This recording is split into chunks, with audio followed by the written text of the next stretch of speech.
ഭക്തജനങ്ങൾ അങ്ങനെ ഭക്തജന ലക്ഷങ്ങൾ എന്ന് തന്നെ പറയണം പ്രാർത്ഥനയോടെ കാത്തിരിക്കുന്ന മകരവിളക്ക് മഹോത്സവത്തിന് ഒരുങ്ങിയിരിക്കുകയാണ്. ഇനി അല്പസമയം മാത്രമേ ഉള്ളൂ. മകരജ്യോതി ദർശനത്തിന് തിരുവാഭരണം ചാർത്തിയുള്ള ദീപാരാധനയ്ക്കായി സന്നിധാനം തയ്യാറെടുക്കുന്നു. തിരുവാഭരണ ഘോഷയാത്ര വൈകിട്ട് സന്നിധാനത്തേക്ക് എത്തും. ശരംകുത്തിയിൽ ആചാരപരമായ സ്വീകരണം ഉണ്ടാകും. ദീപാരാധനയ്ക്ക് ശേഷമാണ് പൊന്നമ്പലമേട്ടിലെ മകരവിളക്ക് ദർശനം. നമുക്കൊപ്പം രാഹുൽ സുരേഷും ടാബി ജോൺസണും രാഹുൽ വിജയനും ചേരുന്നുണ്ട്. ആദ്യം രാഹുൽ സുരേഷ് സന്നിധാനത്ത് നിന്ന് തന്നെയാണ് ചേരുന്നത്. Rahul, good morning. Good morning. Good evening. അതങ്ങനെ ഒരു ശീലമായി പോയി, ക്ഷമിക്കണം. Good evening. അപ്പോൾ സന്നിധാനത്ത് ഭക്തജന ലക്ഷങ്ങൾ ഇങ്ങനെ വരുമെന്നുള്ള പ്രതീക്ഷയുണ്ട്. അതിൻ്റെ തിരക്കുകളൊക്കെ തന്നെ നമ്മൾ കണ്ടുകൊണ്ടേയിരിക്കുകയാണ്. ഇനി അല്പസമയം മാത്രമേ ഉള്ളൂ മകരജ്യോതി ദർശനത്തിന്. അപ്പോൾ എന്തെല്ലാം ക്രമീകരണങ്ങൾ ഈ തിരക്ക് നിയന്ത്രിച്ച് സുഗമമായ ദർശനം സാധ്യമാക്കാൻ എന്തെല്ലാം ക്രമീകരണങ്ങൾ, എന്തെല്ലാം സുരക്ഷാ നിയന്ത്രണങ്ങളുണ്ട്? സ്മിത, ഭക്തജന ലക്ഷങ്ങൾ ഇതിനോടകം തന്നെ സന്നിധാനത്ത് എത്തിക്കഴിഞ്ഞു.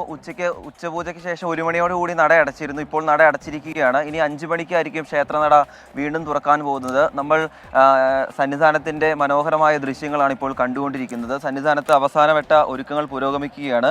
ഇപ്പോൾ ഫയർഫോഴ്സിൻ്റെ നേതൃത്വത്തിൽ ഈ സന്നിധാനത്തിൻ്റെ ചുറ്റും കഴുകി വൃത്തിയാക്കുന്ന ഒരു നടപടിക്രമങ്ങളാണ് പുരോഗമിച്ചുകൊണ്ടിരിക്കുന്നത്. ഈ നിമിഷം ചെറിയ ആശങ്കയോടുകൂടി പറയാനുള്ളത്, മഴ തൂളുന്നുണ്ട് സ്മിത. അത് വരും മണിക്കൂറുകളിൽ എങ്ങനെയാകുമെന്ന കാര്യത്തിൽ ഒരു വ്യക്തത വന്നിട്ടില്ല. നല്ല കാറ്റും മഴക്കാറുണ്ട്, മഴ പൊടിയുന്നുണ്ട്. ഇവിടെയാണെങ്കിൽ സന്നിധാനത്ത് തീർത്ഥാടകർ സൂചി കുത്താൻ ഇടയില്ലാത്ത വിധം തിങ്ങി പാർക്കുകയാണ്. ഏതാണ്ട് 2.5 ലക്ഷത്തോളം തീർത്ഥാടകർ ഇതിനോടകം തന്നെ സന്നിധാനത്ത് എത്തിക്കഴിഞ്ഞു.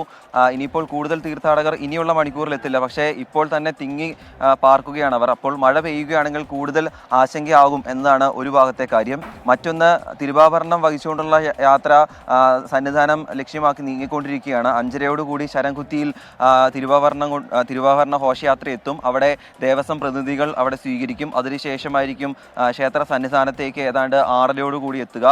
ദേവസ്വം മന്ത്രിയായിട്ടുള്ള VN വാസവൻ, ദേവസ്വം പ്രസിഡന്റായിട്ടുള്ള PS പ്രശാന്ത് ഉൾപ്പെടെയുള്ള ആളുകൾ, ക്ഷേത്രതന്ത്രി കണ്ഠരര് രാജീവർ ഉൾപ്പെടെയുള്ള ആളുകൾ അത് ഏറ്റുവാങ്ങും. തുടർന്ന് പ്രത്യേക ദീപാരാധന നടക്കും. അതിനുശേഷമായിരിക്കും പൊന്നമ്പലമേട്ടിൽ മകരവിളക്ക് തെളിയുക. നമുക്ക് മകരവിളക്ക് തെളിയാൻ പോകുന്ന ആ പൊന്നമ്പലമേടിൻ്റെ ദൃശ്യങ്ങൾ കൂടി ഒന്ന് കാണാം. ഭക്തലക്ഷങ്ങൾ കാത്തിരിക്കുന്ന ആ പൊന്നമ്പലമേട് അതാണ്. 6:45 മകരവിളക്ക് തെളിയാൻ പോകുന്നത് അവിടെയാണ്. അതിനുവേണ്ടിയുള്ള കാത്തിരിപ്പിലാണ് ഭക്തജന ലക്ഷങ്ങൾ. എന്താണെങ്കിലും ഒരുക്കങ്ങൾ ശബരിമല സന്നിധാനത്ത് പൂർണ്ണമാണ്. അപ്പോഴും മഴ ഒരാശങ്കയായി നിൽക്കുന്നു. അതുമാത്രമല്ല, മറ്റൊരു പ്രധാനപ്പെട്ട കാര്യം, ഈ 7 മണിക്ക് ശേഷം 2.5 ലക്ഷത്തോളം തീർത്ഥാടകർ ഒന്നിച്ച് ശബരിമല മല ഇറങ്ങാൻ സാധ്യതയുണ്ട്. അതുകൊണ്ട് കനത്ത ജാഗ്രത പാലിക്കണമെന്ന് പോലീസ് തന്നെ പറയുന്നുണ്ട്. ഇപ്പോൾ തന്നെ വിവിധയിടങ്ങളിൽ വടം ഉൾപ്പെടെ വെച്ച് തീർത്ഥാടകരെ സുരക്ഷിതമാക്കിയിട്ടുണ്ട്. ബാരിക്കേഡുകൾ ഉൾപ്പെടെ സ്ഥാപിച്ചിട്ടുണ്ട്. അങ്ങനെ പോലീസിന് ചെയ്യാൻ പറ്റുന്ന പരമാവധി കാര്യങ്ങൾ ചെയ്തിട്ടുണ്ട്. ഇനി ഭക്തരുടെ ഭാഗത്തുനിന്നും കൂടി ഒരു സപ്പോർട്ട്, ഒരു പിന്തുണ അതുണ്ടാകണം. എന്താണെങ്കിലും ശബരിമല സന്നിധാനത്ത് ഒരുക്കങ്ങൾ പുരോഗമിക്കുകയാണ്. ഇനി മകരവിളക്ക് തെളിയുക, അതോടൊപ്പം തന്നെ തിരുവാഭരണ ഘോഷയാത്ര സന്നിധാനത്തേക്ക് എത്തുക, അതിനുള്ള താമസം മാത്രമാണ് ഇനിയുള്ളൂ. അതുപോലെ ഇവർക്ക് മടങ്ങിപ്പോകാൻ എന്തൊക്കെ ക്രമീകരണങ്ങൾ KSRTC ഏർപ്പെടുത്തിയിട്ടുണ്ട്? മറ്റൊന്ന് വളരെ പ്രധാനം, ശ്രദ്ധിക്കേണ്ട ഒരു കാര്യം, ഈ ദർശനം കഴിഞ്ഞ് എല്ലാവരും കൂടെ ഒരുമിച്ച് തിരക്കിട്ട് പോകരുത്. അങ്ങനെയൊക്കെയുള്ള വളരെ പ്രധാനപ്പെട്ട ചില നിർദ്ദേശങ്ങളുണ്ടല്ലോ രാഹുൽ. അനുജ, അത് തന്നെയാണ്. അതായത് നിലവിലെ പോലീസിന്റെയും ദേവസ്വം ബോർഡിന്റെയും ഒരു പ്രാഥമിക കണക്കനുസരിച്ച് 2.5 ലക്ഷത്തിലധികം തീർത്ഥാടകർ ഇവിടെ തിങ്ങിപ്പാർക്കുന്നുണ്ട് എന്നാണ്. നമുക്ക് ആ ദൃശ്യങ്ങൾ കൂടി പോകാം. ഏതാണ്ട് 2-3 ദിവസമായി തീർത്ഥാടകർ വിവിധ സംസ്ഥാനങ്ങളിൽ നിന്നും ഇവിടെ എത്തുന്നുണ്ട്. അവർ ഈ ചെറിയ കുടിൽ പോലെ കെട്ടി ഇവിടെ തിങ്ങിപ്പാർക്കുകയാണ്, അങ്ങനെ താമസിക്കുകയാണ് അവിടെ ചെയ്യുന്നത്. അപ്പോൾ പരിമിതമായ സാഹചര്യങ്ങളിലാണ് അവർ താമസിക്കുന്നത്. പക്ഷേ ഈ തീർത്ഥാടകരെല്ലാം തന്നെ മകരവിളക്ക് കണ്ടാൽ ഉടൻ തന്നെ ശബരിമല സന്നിധാനത്ത് നിന്നും മലയിറങ്ങും. അങ്ങനെ ഉണ്ടാവാൻ പാടില്ല എന്ന കാര്യം പോലീസ് അനൗൺസ്മെന്റിലൂടെയും അല്ലാതെയും ഒക്കെ അറിയിക്കുന്നുണ്ട്. പക്ഷേ ഇങ്ങനെ കൂട്ടത്തോടെ മലയിറങ്ങുമ്പോൾ അതൊരു ഇറക്കപ്പുറമാണ്. മലയിറങ്ങുന്നത് വലിയ പ്രശ്നങ്ങൾ ഉണ്ടാക്കും. അതുകൊണ്ട് ഒന്നിച്ച് മലയിറങ്ങാതെ ഇരിക്കാനുള്ള ക്രമീകരണങ്ങളാണ് ഏർപ്പെടുത്തുന്നത്. അതുമാത്രമല്ല, 2 റോഡുകളിലൂടെ തീർത്ഥാടകരെ മലയിറക്കാനുള്ള ഒരു ശ്രമം കൂടിയാണ് നടത്തിക്കൊണ്ടിരിക്കുന്നത്. എന്താണെങ്കിലും അത് വിജയം കാണുമെന്ന് പ്രതീക്ഷിക്കാം. ഏതാണ്ട് 5000-ഓളം പോലീസുകാരാണ് ഇവിടെ സുരക്ഷയ്ക്കായി ക്രമീകരിച്ചിട്ടുള്ളത്. സന്നിധാനത്ത് ADGP S. ശ്രീജിത്തിന്റെ നേതൃത്വത്തിലാണ് നേരിട്ട് ഈ സുരക്ഷാ ക്രമീകരണങ്ങൾ വിലയിരുത്തിക്കൊണ്ടിരിക്കുന്നത്. എന്താണെങ്കിലും ആ ക്രമീകരണങ്ങളിലൂടെയെല്ലാം കാര്യമായി തന്നെ മുന്നോട്ട് പോകുന്നു. മറ്റ് പ്രശ്നങ്ങളൊന്നും ഉണ്ടാകില്ല എന്ന് തന്നെ നമുക്ക് പ്രതീക്ഷിക്കാം.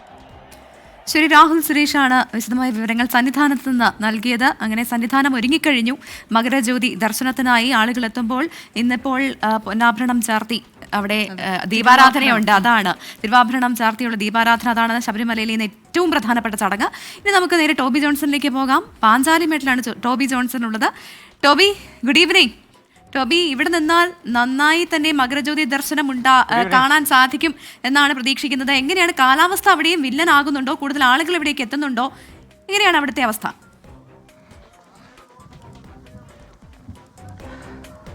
പ്രവിത, കാലാവസ്ഥ ഇപ്പോൾ അനുകൂലമാണ്. നമുക്ക് ദൃശ്യങ്ങളിൽ കാണാം, ഈ കാണുന്ന മലനിരകൾക്ക് നടുവിലായിട്ടാണ് മകരജ്യോതി തെളിയുന്നത്. കഴിഞ്ഞ തവണയും കഴിഞ്ഞ മുമ്പത്തെ തവണയൊക്കെ ഒരുപാട് ഭക്തർ വന്ന് ഇവിടെ നിന്ന് ആ ദർശന പുണ്യം നേടി മടങ്ങുന്ന കാഴ്ച നമ്മൾ കണ്ടതാണ്. അതുകൊണ്ട് തന്നെ ഇത്തവണയും വിപുലമായിട്ടുള്ള ക്രമീകരണങ്ങളാണ് ഒരുക്കിയിരിക്കുന്നത്. ഈ കാണുന്ന കുന്നിന് മുകളിലേക്കാണ് ഭക്തർ കയറുന്നത്. അവിടെ ബാരിക്കേഡുകളൊക്കെ സ്ഥാപിച്ചിട്ടുണ്ട്. ഏറ്റവും കൂടുതൽ ആളുകൾ ഉയർന്ന പ്രദേശമാണത്. അതുകൊണ്ട് തന്നെ ഈ ഒരു സമയമാകുമ്പോൾ, ഒരു 6 മണി കഴിയുമ്പോൾ കൂടുതൽ ഭക്തർ ആ മുകളിലേക്ക് കയറിയെത്തും. ഇതിനോടകം തന്നെ ഒരുപാട് ഭക്തർ അവിടേക്ക് പോയിട്ടുണ്ട്. ഏതായാലും വലിയ സജ്ജീകരണങ്ങൾ തന്നെയാണ് സുരക്ഷാ സംവിധാനങ്ങളെല്ലാം ഒരുക്കിയിട്ടുണ്ട്. ഒരുപാട് കാര്യങ്ങൾ ചെയ്തിട്ടുണ്ട്. പോലീസുണ്ട്, അതുപോലെ തന്നെ ഫയർഫോഴ്സ് ഉണ്ട്, ആരോഗ്യ വിഭാഗമുണ്ട്. അങ്ങനെ നിരവധി സംവിധാനങ്ങൾ ഒരുക്കിയിട്ടുണ്ട്. കൂടുതൽ ഭക്തർ വരുന്നത് കൊണ്ട് തന്നെയാണ് അത്തരത്തിലുള്ള സംവിധാനങ്ങളൊക്കെ ഒരുക്കിയിരിക്കുന്നത്. എന്നോടൊപ്പം പെരുവന്താനം പഞ്ചായത്തിലെ പ്രസിഡന്റും അതുപോലെ തന്നെ മെമ്പർമാരൊക്കെ ഉണ്ട്. ഇവരാണ് ഇവിടുത്തെ സൗകര്യങ്ങളൊക്കെ ഒരുക്കിയിരിക്കുന്നത്. ഇത്തവണ എങ്ങനെയാണ് നമ്മുടെ ഒരുക്കങ്ങളൊക്കെ? കഴിഞ്ഞ തവണകളെ തുടർച്ചയായിട്ട് നമ്മൾ നടത്തിക്കൊണ്ടിരിക്കുന്നത് അതേപോലെ തന്നെയുള്ള പ്രവർത്തനങ്ങളാണ് നടത്തിക്കൊണ്ടിരിക്കുന്നത്. ഏകദേശം കഴിഞ്ഞ തവണ 3000-ഓളം ആളുകളായിരുന്നു, ഭക്തജനങ്ങളായിരുന്നു എത്തിക്കൊണ്ടിരുന്നത്. ഇത്തവണ അതുപോലെ എത്തുമെന്നാണ് പ്രതീക്ഷിക്കുന്നത്.